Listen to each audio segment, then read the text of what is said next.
Finance Minister has just delivered a truly exciting budget. I believe it's a future-focused budget.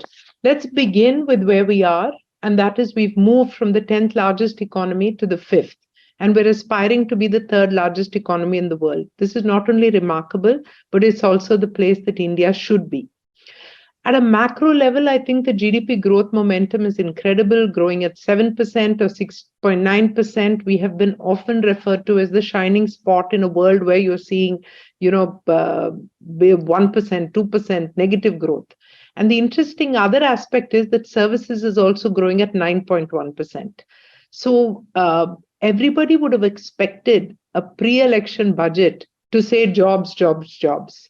I think they gave an impetus to jobs without saying it. Because when you look at the infrastructure spending at 10 lakh crores and a growth of 33%, this kind of allocation of 3.3% of the GDP is a strong platform for growth for today and for the future.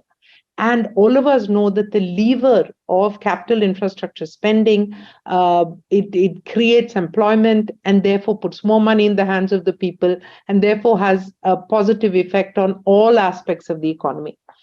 Now, in addition to the hard assets, there's a very good focus on the soft assets, which is jobs, youth, skilling, employment generation. And I want to add one other dimension that I saw in this, which is in the year of G20, I saw a very global outlook in this budget, which was green, which was equity, which was youth, and digital. So all these are very, future-looking kind of scenarios. There was, clearly stated a strong thinking on the environment. So green energy, mobility, carbon credits, good allocations toward that, and rewards to citizens for good performance in that. Very specific to healthcare, the government has done an increased allocation to 2.1%, but creeping up from 1.8, 1.9, it's gone to 2.1%. But interestingly, it's a 15% higher than what was spent last year. So that is the nice point for me, because there was a budgetary allocation which was kept, including vaccines. They didn't need to use that much for vaccine. So the actual enhancement is 15% than what was spent last year. So this is a strong kind of allocation towards healthcare. And I believe if we combine the states and the center allocation, it's anticipated to be 2.5% of GDP. So therefore, this will be an improvement in our SDGs. It's a move in the right direction.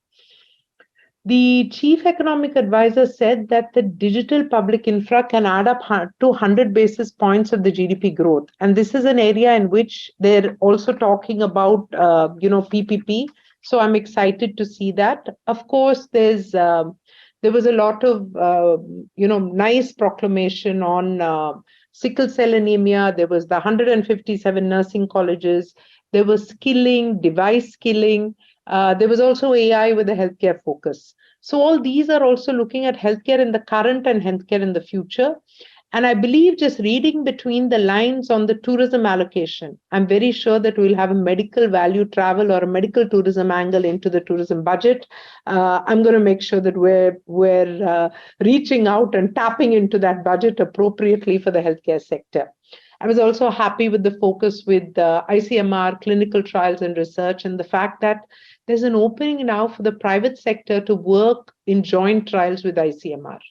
At a personal level, I'm happy about, the relief to the salaried sector.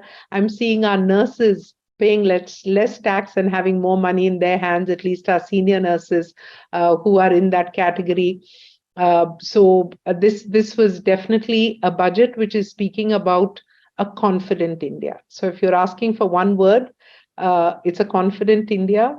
It's India playing on the front foot. It's a green, digital, equitable India, which is future ready.